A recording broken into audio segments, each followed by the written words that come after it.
여러분 안녕하십니까? 난소공 카페 만든 사람 이석규입니다.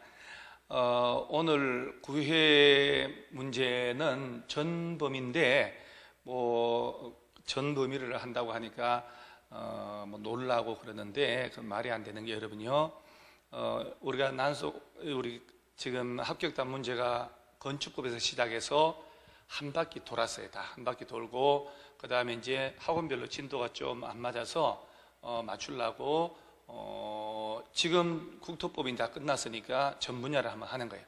그리고 이제 나중에 이제 우리가 6, 7월 되면 예고 없이 전 분야를 출제할 수도 있다는 거 아셔야 돼요.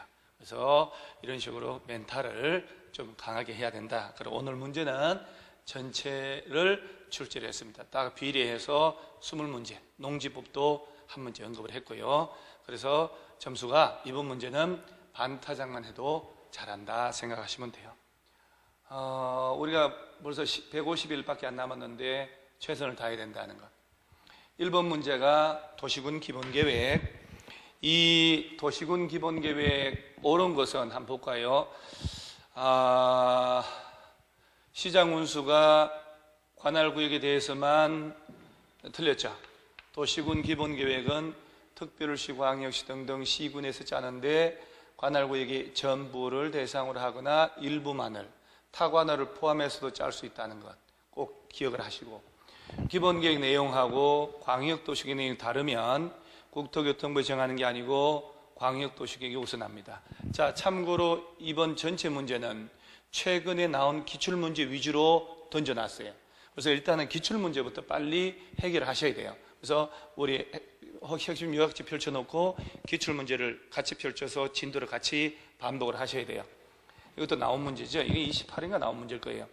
그 다음에 수도권에 속하지 않고 광역시와 경계를 같이 하지 않는 인구 7만 명의 구는 기본계획 수립하지 아니할 수 있다. 맞죠?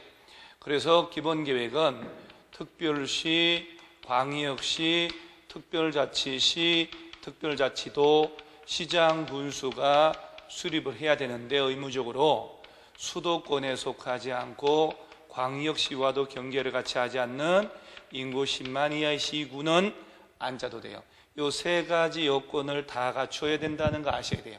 7만 명이니까 10만 명 이하니까 안 짜도 되죠. 7만 명 이하의 군은 그러면 틀려요. 7만 명으로 줬어요. 그래서 10만 명 이하 안 짜도 된다. 오케이.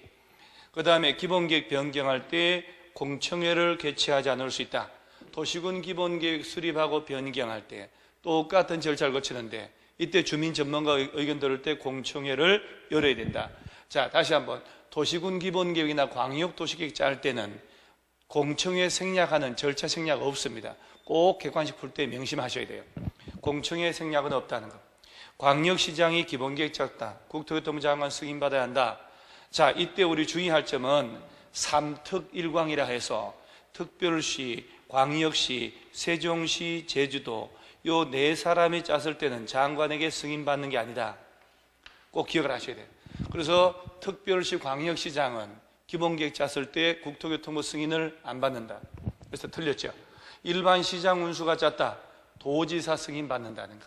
그래서 이 정도 레벨에서 실제 시험에서 등장합니다. 나오는 레벨. 그래서 침착하게 호흡을 몇 번 하고 찬찬히 풀면 된다. 2번 문제가 광역도시계획 틀린 것은 중앙행정기관장, 시도시장 운수는 국토교통부 장관이나 도지사 찾아가서 광역계획권 지정해달라, 변경해달라 요청할 수 있다는 거 아셔야 돼요. 그러면 이제 지정권자는 국토교통부 장관, 도지사잖아요. 그래서 특히 중앙행정기관장은 국토교통부 장관에게 광역계획권 지정해 주세요, 변경해 주세요 요청할 수 있다는 거 꼭 기억을 하시고, 지금 틀린 걸 찾는 거잖아요. 둘 이상의 특별시, 광역시 등등 시군의 공간 기능을 서로 연계하고 환경을 보존하며 광역시설을 체계적으로 정비하기 위해 필요할 때 광역계획권 지정을 합니다. 그 다음에 국가계획 관련된 광역도시계획 수립 필요하다면 광역도시계획 수립권자는 국토교통부 장관입니다. 국가계획에 관련되어 있거나 광역계획권 지정한 지 3년이 가도록 시도지사가 승인 신청이 안 올라오면 국토교통부 장관이 직접 짤 수도 있고, 시도지사랑 국토교통부 장관이 같이 짤 수도 있고, 이렇게. 그 다음에 광역계획권이 둘 이상 시도 관할에 걸쳐 있다면 관할 시도지사가, 잘 보세요, 시도지사가 공동으로 광역계획권을 지정한답니다. 이 지문이 출제된 문제인데도 불구하고 보세요. 1번 지문이 국토교통부 장관이나 도지사에게 광역계획권 지정해달라, 변경해달라 요청하니까 결론은 국토교통부나 도지사가 지정권자가 되는 거예요. 광역계획권. 이게 실제 나온 문제인데 얼마 전에. 자, 이걸 잘 보면 여기서 지금 광역계획권 지정하는 게 시도지사가 공동으로 지정한다고 돼 있잖아요. 틀렸잖아요. 그러면 여러 개 시도에서 관할을 걸치면, 자, 국토교통부 장관은 광역계획권이 둘 이상 시도 관할에 걸칠 때 얘가 지정하고, 같은 도 안에서 여러 개 시군을 묶어야 되겠다, 도지사가 지정한단 말이에요. 그래서 시도지사가 공동으로 지정한다, 그런 건 없어요. 광역도시계 수립은 시도지사가 공동으로, 시장운수가 공동으로 짠다는 거 있지만은, 그래서 보면 4번 틀렸죠. 얘를 면밀하게 보면 얘가 틀린 게 보이잖아요. 공동으로 지정하는 거 아니야. 광역계획권 지정은 꼭 외우셔야 돼요. 국토교통부 장관 또는 도지사가. 그 다음에 5번은 국토교통부 장관, 시도, 시장운수는 광역도시계 수립하거나 변경할 때 미리 공청회 열어서 주민하고 전문가 의견 들어야 되고, 그때 공청회 할 때 공청회 개최 14일 전까지 홈피, 일간신문 등에 1회 이상 공고하고, 이렇게. 정답은 4번이 틀렸죠. 그래서 문제들 하나하나 버릴 게 하나도 없다. 이런 문제들이 보일 때 실전에 가서도 문제 풀립니다. 3번 문제, 도시군관리계획 옳은 겁니다. 옳은 것은 자, 시가와 조정구역 지정에 관한 도시군관리계획 결정 당시 승인받은 사업이나 공사에 이미 착수한 자는 신고 없이 계속한다. 자, 원래가 인허가 승인받아서 공사사업 착수하고 있으면 용도가 바뀌고 도시군관리계획 변경돼도 그냥 해도 돼요. 그러나 시가와 조정구역이나 수산자원 보호구역 둘 중에 하나가 묶이면 3월 내, 석 달 내 해당 공사 사업 내용을 신고를 해야 기득권을 인정합니다. 시가와 조정구역, 수산자원 보호구역은 바다니까 어차피 시험 안 나오겠지만은 시가와 조정구역이 묶여버리면 기득권을 인정받긴 받지만 3개월 내 인허가 받아 공사하던 사업의 내용을 신고는 해줘야 된다. 그래야 기득권을 인정한다. 꼭 명심하시고, 국가계획과 연계하여 시가와 조정구역 지정이 필요하다면 국토교통부에서 직접 지정을 결정할 수 있다. 자, 원래 시가와 조정구역은 시도지사가 지정하지만 국가계획 연계해서 지정할 필요가 있으면 국토교통부 장관도 지정하고, 그럴 때마다 도시군 관리계획 결정으로 지정한다. 그 다음 3번에 도시군 관리계 위반을 제한받은 자, 서울시에서는 위반 결정에 필요한 비용의 전부나 일부를 협의하여 제한자에게 부담하게 할 수 있다, 없다, 말도 안 되죠. 수산자원 보호구역에 관한 지정에 관한 도시군 관리계 결정은 국토교통부가 하는 게 아니고 해양수산부에서. 그 다음에 도시군 관리계 결정의 효력은 지정되면 고시한 날의 다음 날이 아니고 고시한 날부터 효력 발생한다. 문제 풀이할 때 집에서 보실 때 해설 강의를 같이 막 대답을 하면서 보셔야 돼요. 같이 풀어가면서. 그러면 정답은 2번이 맞죠. 그래서 나머지 4개 틀린 것을 정확하게, 침착하게 다시 확인하셔야 돼요. 소리내서 읽어가면서. 이런 거 틀려버리면 고득점 나올 수가 없다는 거. 4번, 아파트를 건축할 수 있는 용도 지역은. 자, 아파트를 건축할 때 이런 문제 나올 때요, 작년에 나온 문제인데 절대 당황하면 안 된다는 것. 21개, 저희가 카페에다가 21개 용도 지역별로 국토법 용도 지역별 행위 제한에 관한 내용이 개정된 걸 제가 칼라로 해서 19페이지를 파일 그대로 올렸기 때문에 공지사항에 다운받아서 줄쳐가면서 자꾸 읽어보셔야 돼요. 색칠한 부분 위주로. 아파트, 자, 관리적은 일단 아파트 안 돼요. 4층 이하만 4층 이하만 지어야 되거든요. 그 다음에 유통상업은, 자, 제가 뭐라고 하냐면 유통상업지역 전용공업은 단독주택조차 못 지어요. 그러니까 주택 자체를 못 지어요, 유통상업지역은. 그 다음에 일종 일반은 4층 이하만 지으라고 했으니까 아파트 당연히 못 짓죠. 그 다음에 일반 공업지역하고 제2종 전용인데, 전용주거지역이 1종 전용하고 2종으로 나눌 때 건축할 수 있는 게 둘 다 똑같은데 차이가 뭐냐면은, 1종 전용주거지역이라 그러면 조례까지 정의했을 때 공동주택 연립 중에 연립하고 다세대까지만 허용해요. 근데 2종 전용은 공동주택이 전부 다 허용되거든. 그런데 제가 뭐라고 했냐면은, 2종 전용주거는 법적으로 아파트도 지을 수 있지만 허용 용적률이 최대가 150%인데 조례가 정한다면 120% 정도밖에 안 줘요. 따라서 타산이 안 나오는 거예요.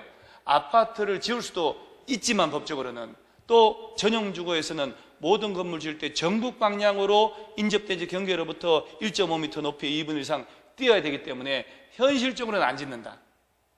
따라서 아파트를 건축할 수 있는 용도지역은 법적으로는 2종 전용, 이 두 개 선택한다 하더라도 일리가 있는 거예요. 일반 공업지역 안에서 아파트 지을 수 있냐? 다 못 외우거든요. 준공업지역은 가능합니다만 일반 공업은 안 돼요. 이런 문제는 당황하고 풀면 다 망친다는 거예요. 천천히. 어차피 이런 기출문제를 봐도 우리가 늘상 수업 시간에 하는 거에서 해결이 다 되게 돼 있어요. 그래서 합격하는 방법은 어렵고 난해한 걸 하려고 하지 마시고 매일매일 반복하는 것, 쉬운 것, 일반적이고 보편적인 걸 틀리지 말아야 돼요. 그래야 합격할 수 있다는 거예요. 자, 5번 문제. 지구단위계획구역 지구단위계획 틀린 것은 국토교통부 시도 시장운수. 자, 지구단위계획은 말단 시장운수도 결정할 수 있다. 도시군 관리계획인데 도시군 기본계획으로 그런 식으로 내면 틀리다는 거 명심하고 오케이. 그 다음에 지구단위계획은 도시군 계획 수립대상 지역의 일부지 전부라 그러면 안 된다는 거 알아놓으시고 관리하기 위해 수립하는 것. 그 다음 3번이 틀렸죠. 주거개발 특정개발진흥지구에 지구단위계획구역 지정하고 싶으면 계획관리지역에서만 지정되어 있어야 돼요. 생산관리 농림지역은 산업유통개발진흥지구일 때 가능해요. 그래서 우리가 외울 때 주특기 두 놈은 계획관리지역 안에 있을 때만 지구단위계획 짠다 하는 거 꼭 명심하란 말이에요. 산업유통은 계생농, 계획관리, 생산관리, 농림지역, 관광휴양은 도시적 외지역이면 다 된다. 그 다음에 지구단위계획구역 안에서 지구단위계획으로 건축물의 용도나 종류, 규모 등을 완화할 수 있다. 완화를 해요. 완화를. 그 다음에 주민은 시장문수 찾아가서 지구단위 지정해달라고 제안할 수 있는데 지구단위계획구역 지정해달라, 변경해달라, 지구단위계획 짜달라 제안한다. 제안할 때 토지 면적의 동의 얻어야 됩니다. 동의. 면적의 동의 얼마 얻을까요? 3분의 2. 국공유지 포함할까요? 제외할까요? 제외하고. 꼭 기억을 하고. 기반시설을 설치해달라고 제안할 때는 5분의 4. 기사회생 5분의 4. 자, 6번. 개발 밀도관리구역, 기반시설 부담구역. 옳은 것은. 자, 이 두 개. 얘는 도로상 하수도 학교가 부족하다. 얘는 법령이 바뀌어서 용도가 바뀌어서 규제가 풀린다. 허가건수가 늘어나고 인구가 늘어나고 땅값이 뛴다. 이렇게. 그러면 개발 밀도관리구역에서는 건폐율 용적률을 강화하는 건 맞지만 완화는 틀렸죠. 군수가 개발 밀도관리구역 지정할 때 심의, 딸랑 심의 거치는 건 맞지만 도지사 승인 그런 건 없어요. 자, 주거상업지역에서 개발 행위로 인하여 기반시설의 수용 능력이 부족할 것으로 예상되는 지역 중에 기반시설 설치가 곤란한 지역은 개발 밀도관리구역 지정하지 기반시설 부담구역 지정 대상이 아니다. 이때는 개발 밀도 관리구역.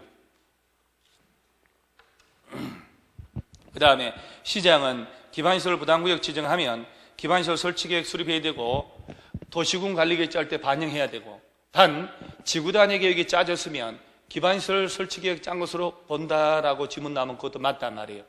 그 다음에 기반시설 부담구역에서 이게 최근 기출문제인데 개발행위 허가를 받고자 하는 자에게 기반시설 설치 비용을 부과한다. 아니에요. 개발행위 허가라는 것은 건축물의 건축, 공작물 설치, 물건을 쌓는 것, 토지 형절 변경, 토수 채취, 토지 분할 이 행위들이 다 포함하는 거예요. 근데 기반시설 부담구역 안에서는 뭐라고 되냐면 200제곱미터를 초과하는 신축, 증축 행위를 할 때 돈을 부과를 하는 거예요. 200제곱미터 초과하는 건축물, 단독 숙박 등의 건축물의 신축, 증축을 200제곱미터 초과할 때 개발행위 허가받고자 하는 게 아니라, 그래서 6번 문제는 틀린 게 이거 틀렸고, 그리고 올바른 것은 4번이 올바른 거죠.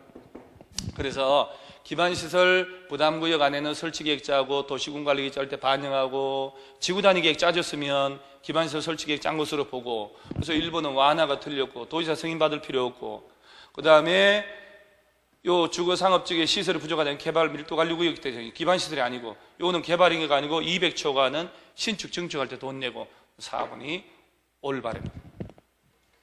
이 문제는 집중을 좀 해야 되겠어요. 문제 풀 때. 7번 도시개발구역 지정. 드디어 이제 국토부 끝나고 개발법 들어갑니다. 세 문제. 개발구역 지정할 때 이 문제는 점수가 너무 안 나오는 걸 막기 위해서 제가 집어넣은 겁니다. 작년에 출제된 문제지요.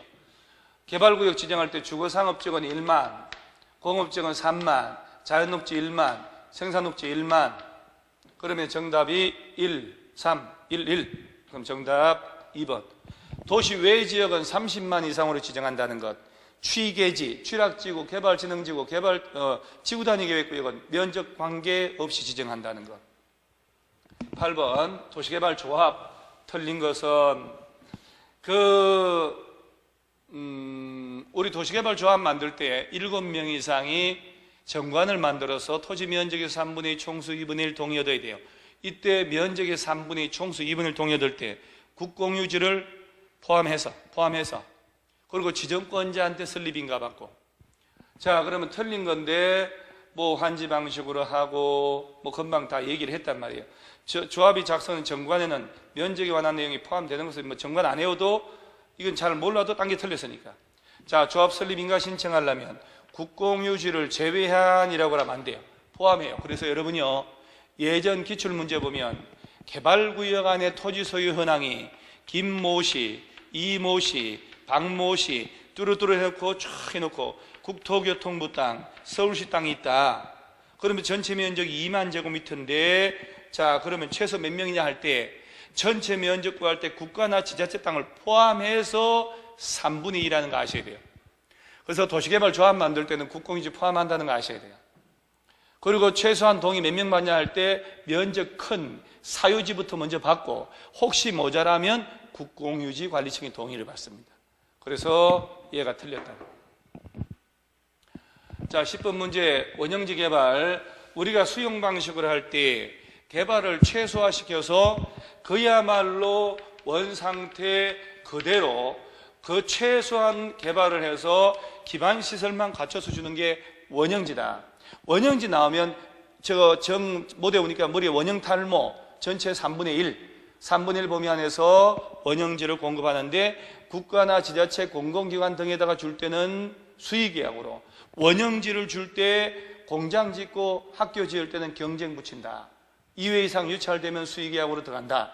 이때 학교나 공장 짓겠다고 저렴하게 원형지 공급받았는데 2, 3년 만에 2배, 3배로 땅 투기하면 안 되니까 학교 짓겠다, 공장 짓겠다 하는 업체가 원형지 공급받으면 원형지 공급 계약일로부터 10년간 못 팔고, 원형지 공급받아서 공사 완료되면 공사 완료부터 5년간 못 판다는 거 꼭 알아놓는데 국가나 지자체는 관계없어요. 그 다음에 틀린 것을 한번 볼까요? 원형지는 개발구역 안에 개발사업으로 조성되지 않은 상태 토지, 즉 기반시설만 갖추어서 그대로 저렴하게 주는 거거든요. 원상태, 원시적으로. 전체 면적 3분의 1 맞고, 3번의 원형지 개발자인 지방자치단체는 10년 범위에서 대통령령으로 정하는 기간 동안 매각할 수 없다. 괜찮아요. 국가나 지자체나 공공기관은 관계없습니다. 공장 짓겠다고, 학교 짓겠다 해놓고 투기로 팔아먹는 걸 막기 위한 목적이거든요. 그래서 3번 틀렸어요. 나머지는 뭐 특별하게 금방 내가 얘기했고. 10번 정비기본계획 나옵니다. 이 정비기본계획, 이 문제는 제가 아침 문제도 듣고 세 번째 하고 있어요. 세 번째로. 이게 29회 시험이거든요. 틀린 건데, 자, 이 문제 틀린 사람 많을 겁니다. 자, 정비 사업을 할 때 정비 기본 계획을 짜고 그 다음에 정비 계획을 짜고 이렇게 가요. 그러면 정비 기본 계획은 10년 단위로 짜고 5년마다 타당성 검토한다. 누가 짤까? 자, 잘 보셔요. 특별시에서는 특별시장이, 광역시에서는 광역시장이, 특별자치시, 특별자치도, 시장은 관할구역에서 정비기본계획 반드시 짜야 되는데 인구 50만 이상의 대도시급을 이상을 말해요. 대도시 이상에서만. 그러면 대도시가 아닌 일반 시장은 도지사가 수립할 필요가 있다고 인정할 때만 짜면 되고 그때는 도지사에게 승인까지 받아야 돼요. 자, 이때 정비기본계획 짤 때 주민공람을 한다.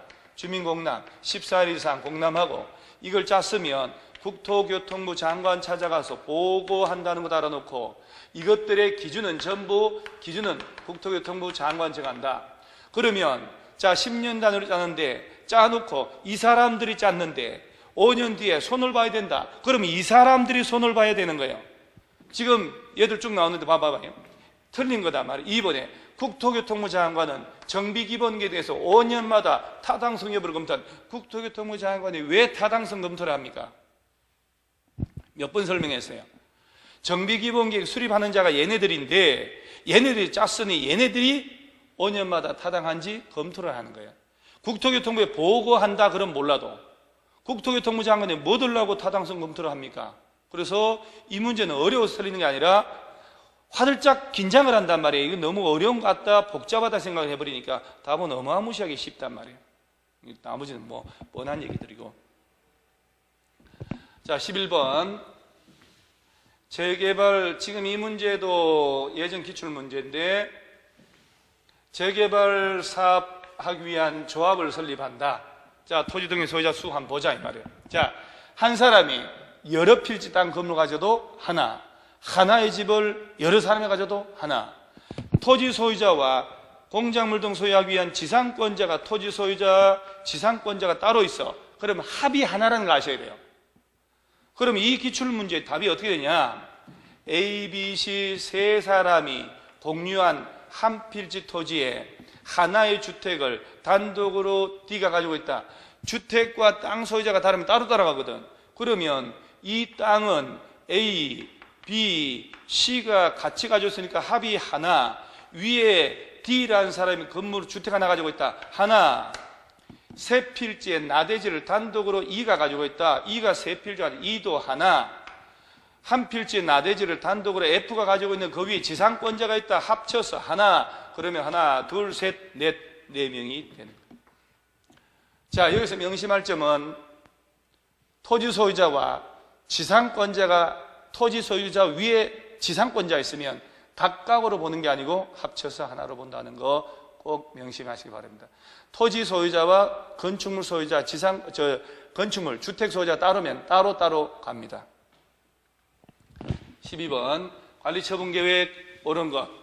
자, 시행자가 관리처분계획 만들어서 시장문수 등에게 제출하여 인가받고 변경 중지 폐지할 때도 또한 같다. 경미한 변경은 뭐 인가 안 받고 신고만 하면 됩니다만은, 자, 이때 재개발의 관리처분은 정비구역 안의 지상권자에 관한 분양은 제외돼요.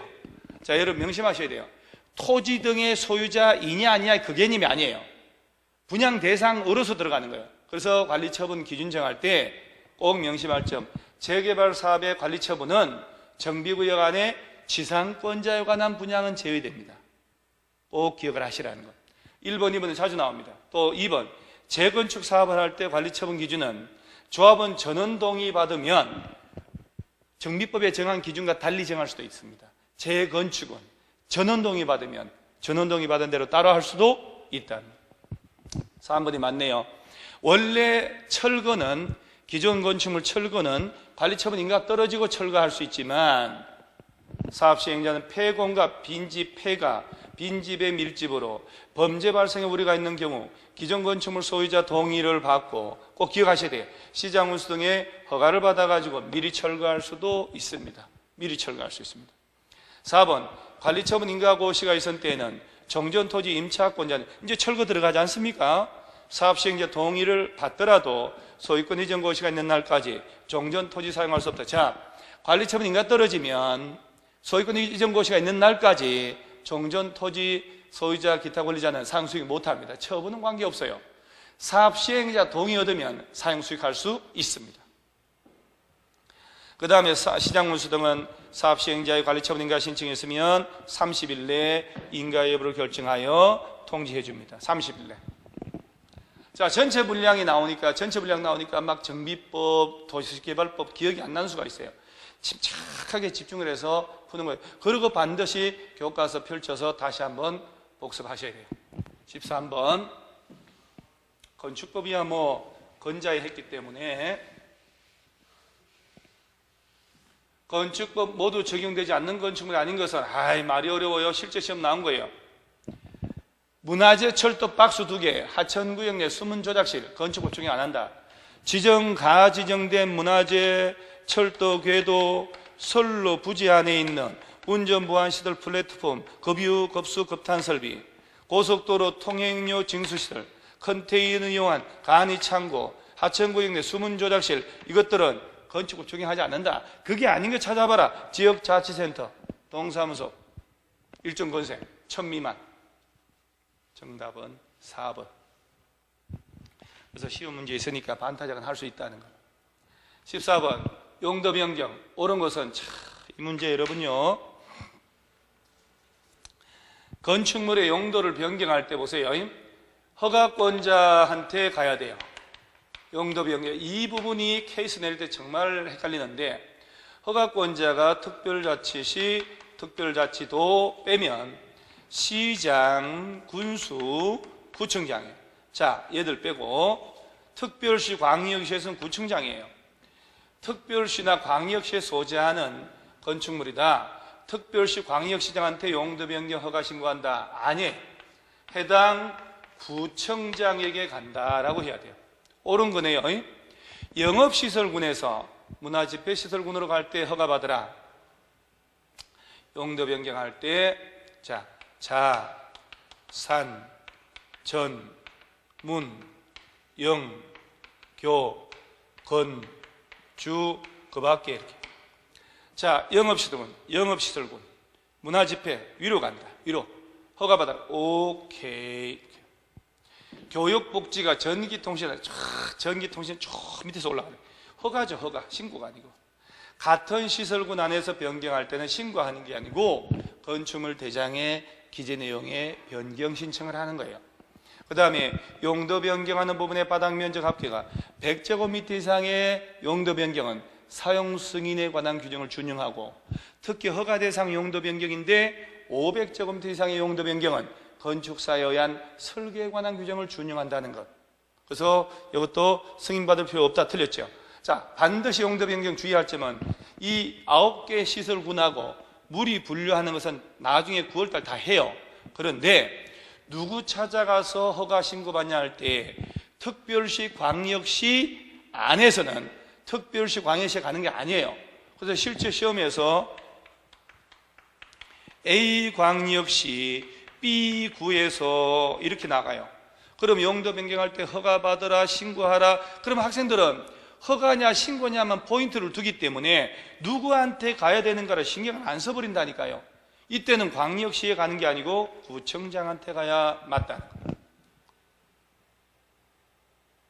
그래서 정답은 2번. 15번.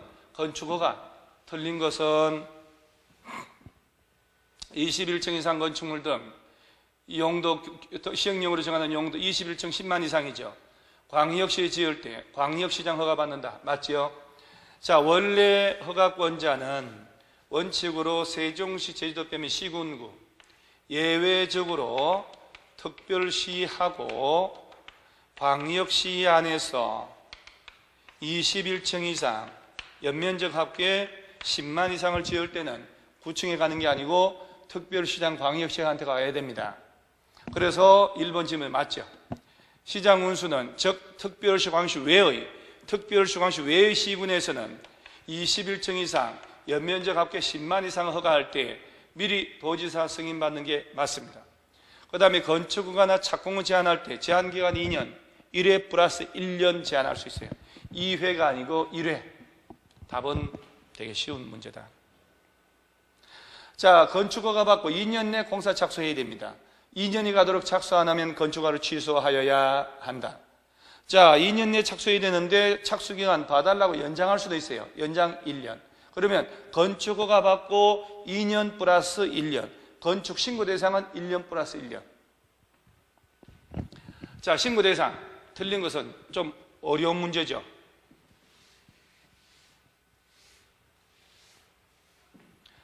80의 개축은 자, 바닥 면적 합계 85 이내로 물론 2층 이하일 때 증, 개, 재축할 때 신고 80짜리 개축이니까 신고.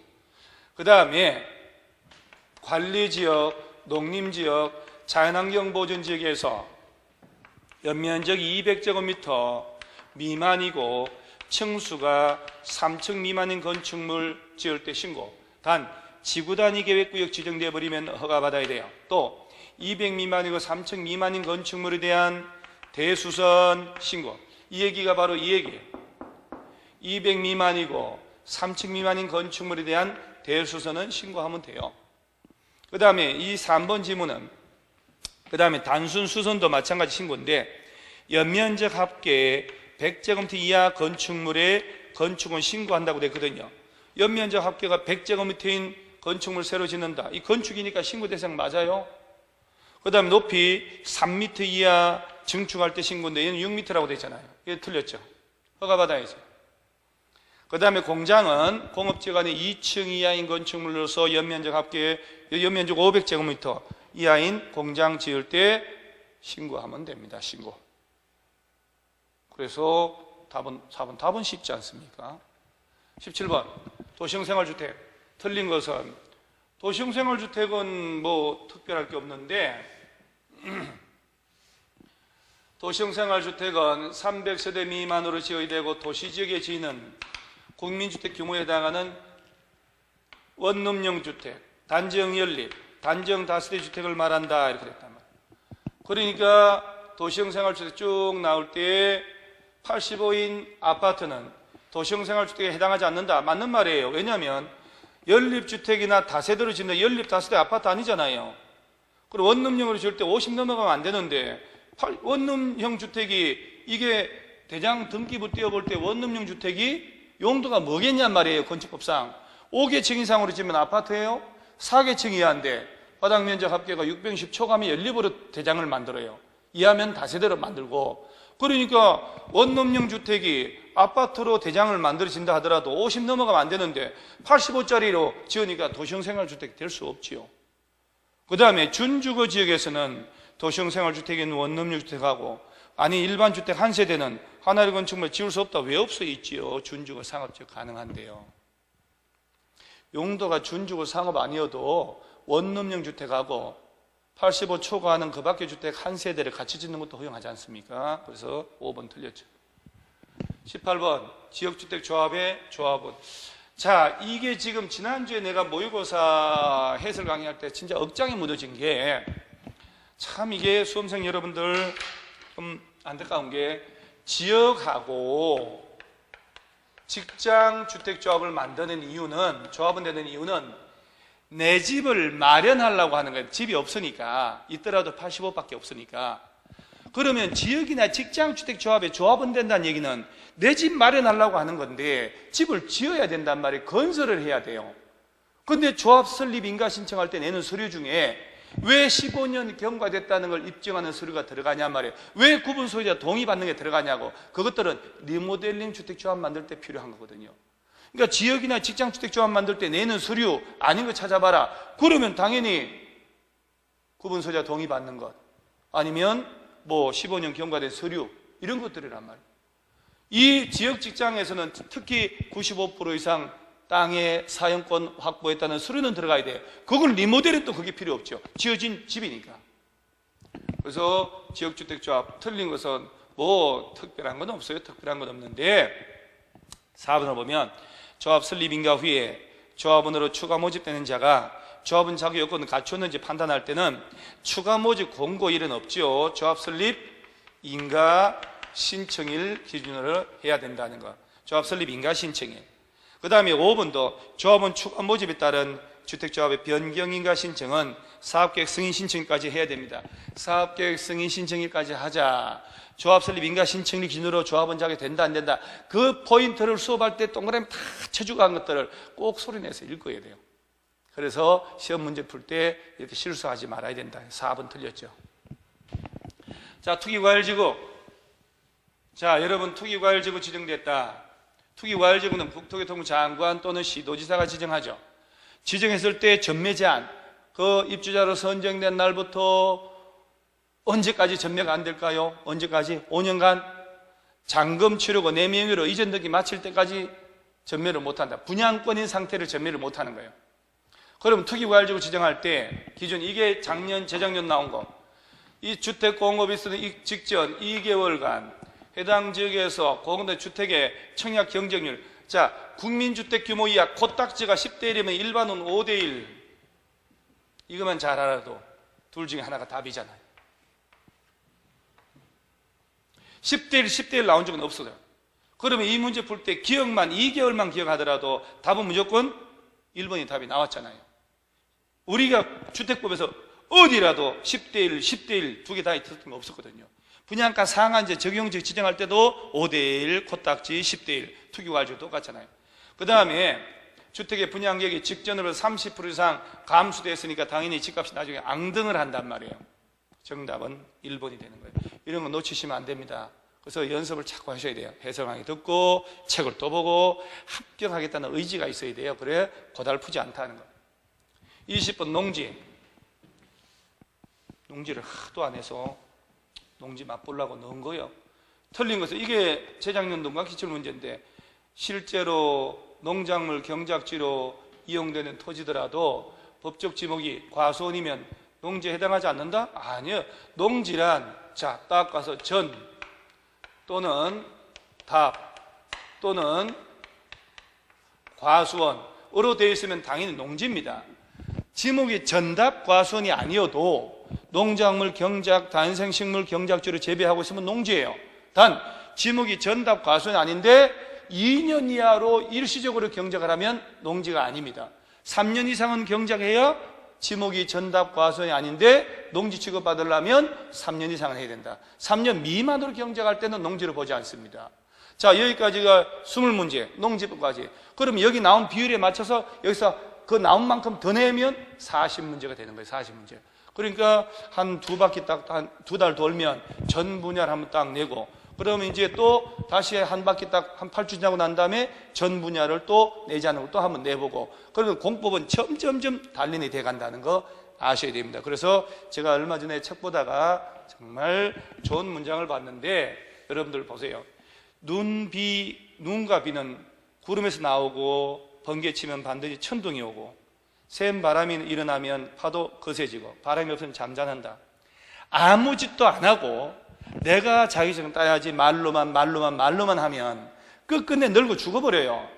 뭐든지 도전을 하고, 그 다음 중간에 점수 안 나온다고 힘들다고 포기하고 내가 힘들다 누구도 들어주는 사람 없어요. 끝까지 부딪히는 거예요. 시험장 갈 때까지 가서 지금은 내가 반타작 나오고 과락 나오지만 시험장 끝까지 가서는 최선을 다하겠다. 그리고 부딪혀보는 거예요. 그러면 실패라도 경험하고 성공은 당연히 따라오는 거거든요. 그러니까 아무 시도도 안 해보는 사람만큼 인생 죽을 때 후회한 사람 없다. 뭐든지 시도를 해봐야 돼요. 시도하는 자만이 성공이든 실패든 얻을 수 있다. 이건 정말 가슴에 두어야 돼요. 그래서 오늘 이후로도 점수 안 나왔다, 힘들다 하더라도 의지를 좀 구석해가지고 나는 합격할 수 있다. 책상에다가 나는 합격하고 내가 떨어지면 다 떨어진다라고 써놓으시기 바랍니다. 그래서 우리가 두 달 만에 합격단 20문제 전 분야를 한번 해봤는데 이것도 나름 의미가 있다는 거예요. 그래서 점수가 좀 안 나왔더라도 너무 심리하지 마시고 또 앞으로 더 잘 나올 수 있다. 그래서 가장 급선무가 우리 명작 요약지 펼쳐놓고 제가 쓴 기출문제를 펼쳐놓고 진도 따라가면서 홀수라도 짝수라도 기출문제부터 빨리 두 달 동안에 정리를 먼저 하셔요. 그래야 문제풀이 들어가고 또 종합문제가 나와도 두려움이 없어진다. 기출문제부터 먼저 정리하시기 바랍니다. 그래서 제9회 우리 합격 단문제 해설 강의를 여기서 마칠 테니 항상 긍정적으로 힘을 가지시기 바랍니다. 수고하셨습니다.